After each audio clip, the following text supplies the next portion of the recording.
Just priming some 6.5 by 55 normal cases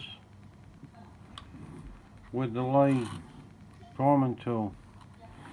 So what happens is, when you put the primes and you shake them, they all turn over to the right way up, and then you hold it so that they can slide down into that slot, and you just squeeze with the trigger, and that pushes the primer up into the bottom of the shell like that.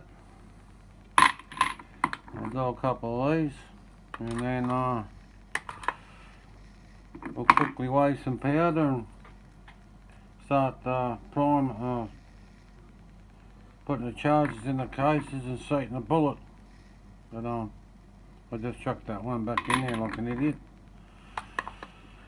But yeah, just doing like that.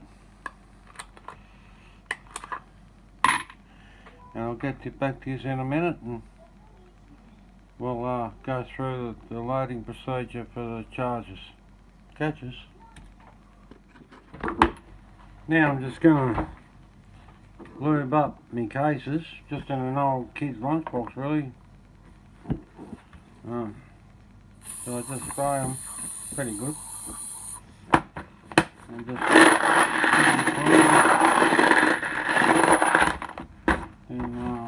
give them another one.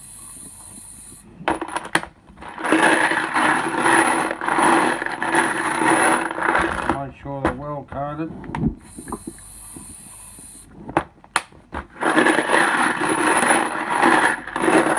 So I'll leave them in there. Yellow load means you've got heaps of shit on it. Anyway, I'll leave them there. I'll be for that. Now I'll just pull out the scales. I'll come back to you when I've got them set up. Righto. Now we're back again, and well, I just hit that. We're using 2208.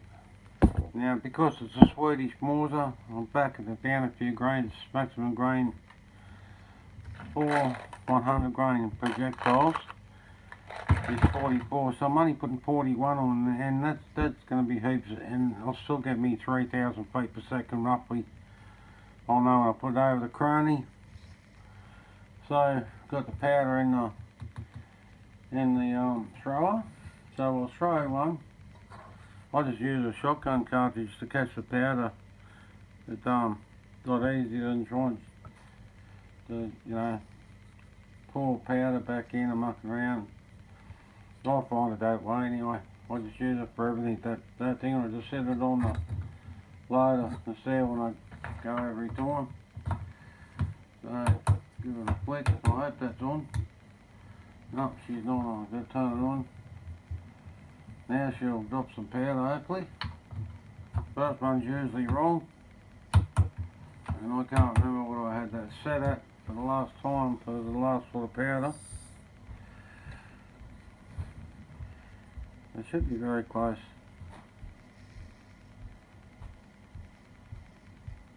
Yeah, it's very close. I'll just throw another one.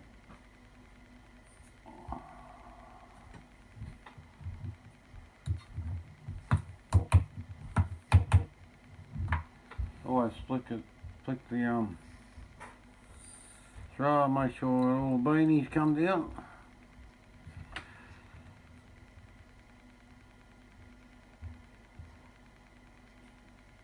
You've got to be careful not to breathe on your scale, it can affect it. I'll show you. Now I'm just going to breathe out.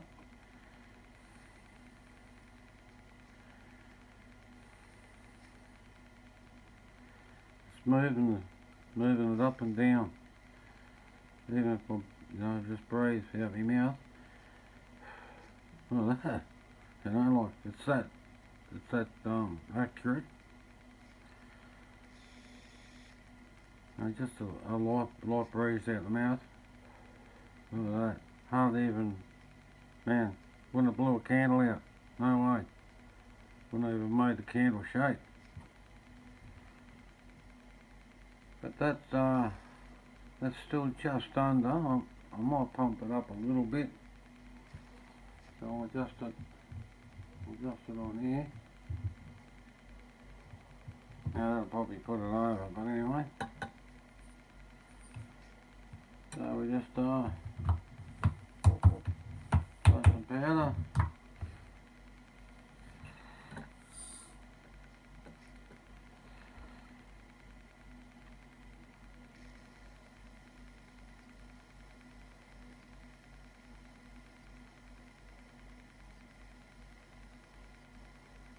And that's bang on.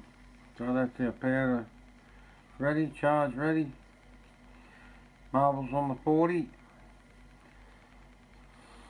The increments per grain, or per 10 grains, is dead on 41 grains. I can't sort of, well, I can show you.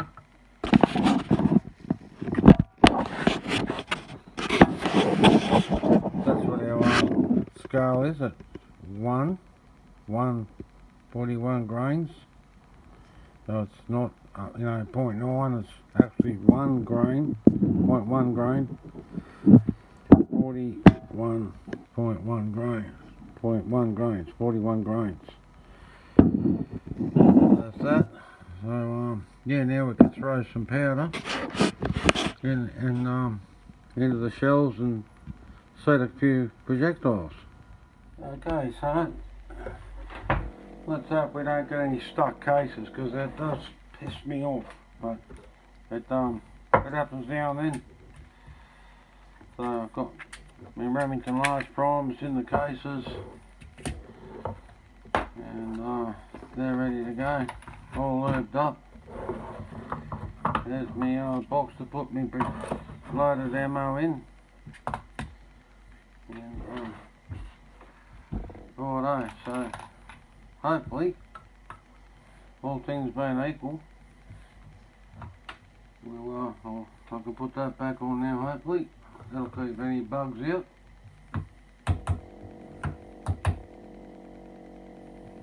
And you physically look in the case, yep. And we've got that. Here's our 100 grain pills. They're a flat base projectile, big hollow point, and they get really good penetration, but they also make a huge wound channel, and it's a very humane end. They don't go far hit with one of these bombs. So just slide up there. Hopefully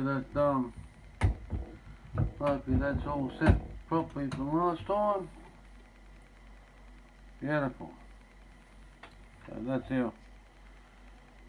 our projectile. I just got a little bit of a dent there, actually, from probably too much lube, or it could have been in the case, I don't know, but I've just noticed that. Won't affect anything, it'll just fire them out when we fire the case.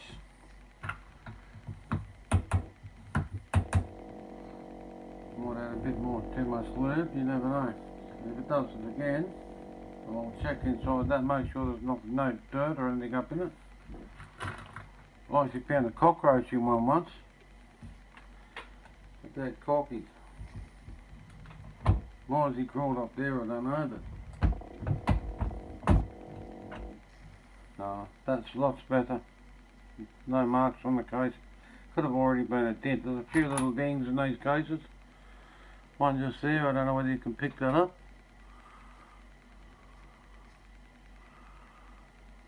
Just a few imperfections, but that's beautifully loaded shell. And I'll keep going with this. I won't bore you to tears, but always check your powder. If it looks right, usually is right. Have the projectile, put it in the top of the case, guide it in. If you don't hold it there, sometimes it can tip and then it'll wreck your neck. So that's with this loading tool. And I've had this for as long as I've been reloading. It was the first and only reloading gear I bought, and it served me well, honestly. I see all these fancy turret, progressive loading gear and that, and I just go, mate, you're not a factory, you just load enough shells to go hunting. If you're using thousands of rounds hunting, I don't think you should be hunting. You're obviously missing everything.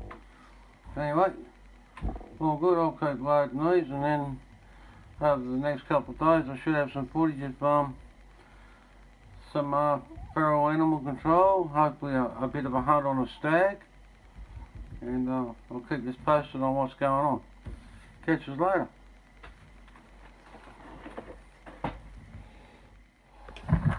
Well, that's all in loaded. I thought I pushed the record button, but I didn't.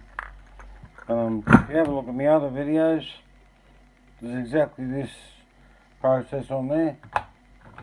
So that's those 53. I had some odd cases there and done them on the going. And I did the last 5 or 8 cases with 90 grain, but that's safe. Don't go heavier, go lighter if you're going to keep your same charge. That way it'll be safe. If you go a heavier grain bullet, you could push the pressures over the max. Anyway, that's it for tonight. Catch us later.